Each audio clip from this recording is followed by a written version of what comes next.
Assalamualaikum warahmatullahi wabarakatuh.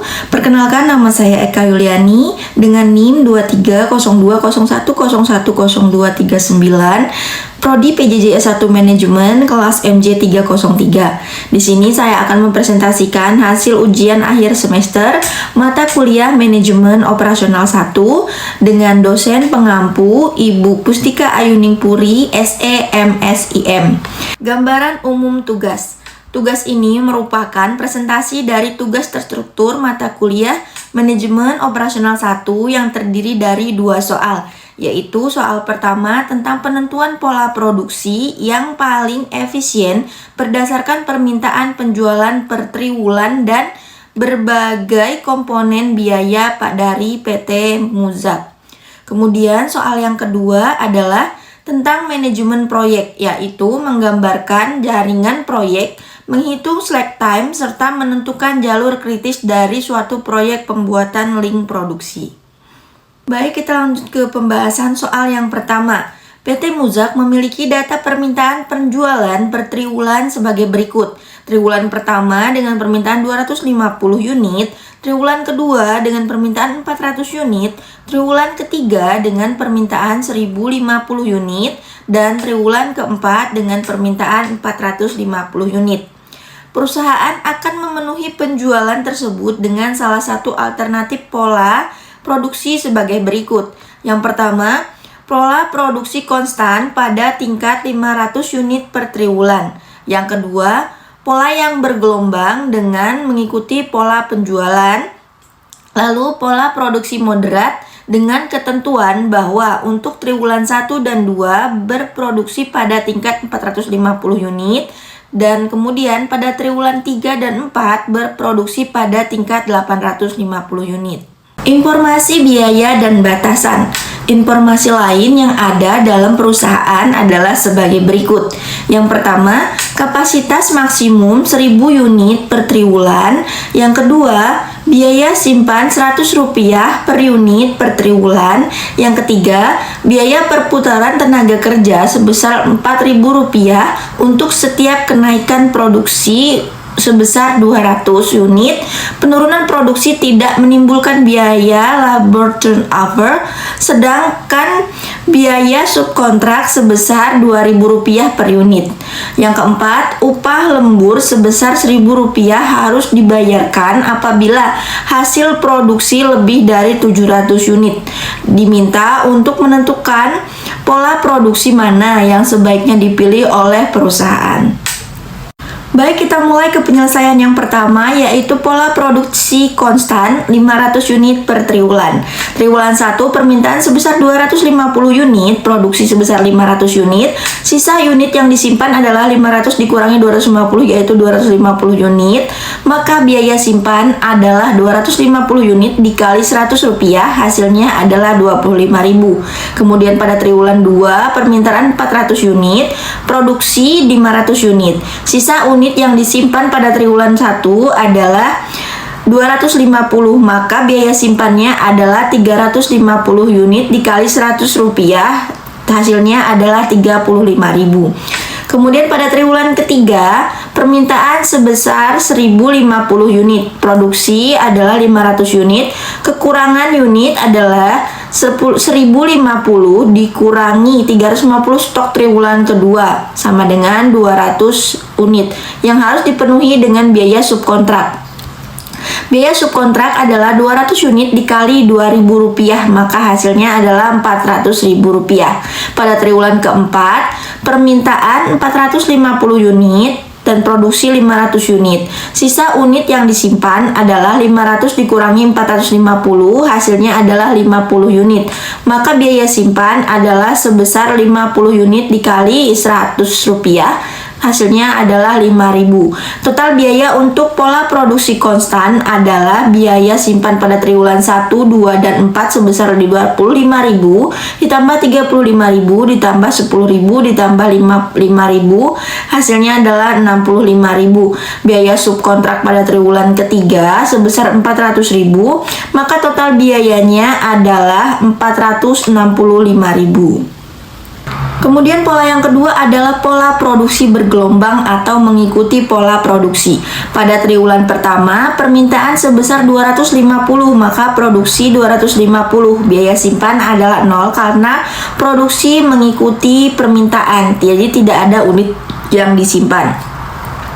Dari triwulan 1 ke triwulan 2 terdapat kenaikan produksi sebesar 150 unit. Dikarenakan kenaikan di bawah 200 unit, maka tidak terdapat biaya labor turnover permintaan 400 unit. Produksi 400 unit, biaya simpan adalah 0 karena tidak ada yang disimpan. Pada triwulan ketiga, permintaan melonjak menjadi 1050 unit. Produksi 1050 unit, kelebihan kapasitas 350 unit karena kapasitas maksimum adalah 700 unit. Biaya lembur 350 unit dikali Rp1.000, hasilnya adalah Rp350.000. Kekurangan unit 50 karena kapasitas maksimum 1000 per triwulan, maka harus dipenuhi dengan biaya subkontrak. Biaya subkontraknya adalah sebesar 50 unit dikali Rp2.000, hasilnya adalah Rp100.000. Pada triwulan keempat, permintaan 450 unit, maka produksinya 450 unit, biaya simpan adalah 0. Penurunan produksi tidak menimbulkan biaya labor turnover.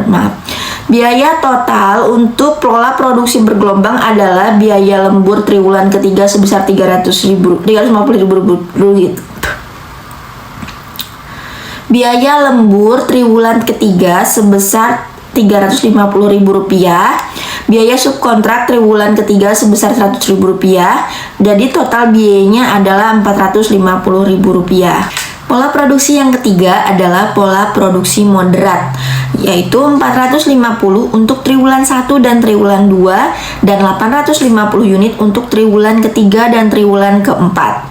Dari triwulan 1 ke triwulan 3 terdapat kenaikan produksi sebesar 400 unit sehingga dikenakan biaya perputaran tenaga kerja sebesar Rp4.000 per unit. Total biaya perputaran tenaga kerja adalah 4.000 dikali 400 unit. Hasilnya adalah 1.600.000.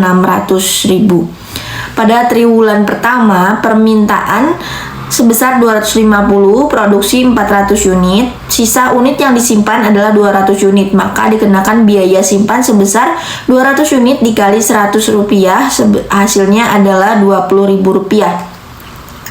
Pada triwulan kedua, permintaan 400 unit dan produksi 450 unit. Sisa unit yang disimpan adalah 400 ditambah 200, sisa triwulan pertama dikurangi 400, maka hasilnya adalah 250. Biaya simpannya 250 dikali Rp100, maka hasilnya Rp25.000. Untuk triwulan ketiga, permintaan 1050 unit, produksi 850 unit. Kekurangan unit 850 ditambah 250, sisa stok triwulan kedua. Hasil dikurangi 1050, hasilnya adalah 50 unit. Biaya simpan 50 unit dikali Rp100, hasilnya adalah Rp5.000. Upah lembur sebesar Rp1.000 harus dibayarkan karena hasil produksi sebesar 850 unit lebih dari 700 unit. Biaya lembur Rp1.000 dikali 150 unit, maka hasilnya adalah Rp150.000. Triwulan keempat, permintaan sebesar 450, produksi 850. Sisa unit yang disimpan adalah 850 ditambah 50, sisa triwulan ketiga dikurangi 450, maka hasilnya adalah 450. Biaya simpan 450 dikali Rp100, hasilnya adalah Rp45.000. Upah lembur sebesar Rp1.000 harus dibayarkan karena hasil produksi sebesar 850 unit lebih dari 700 unit. Biaya lembur 1.000 dikali 150 sama dengan 150.000. Total biaya untuk produksi moderat adalah 395.000.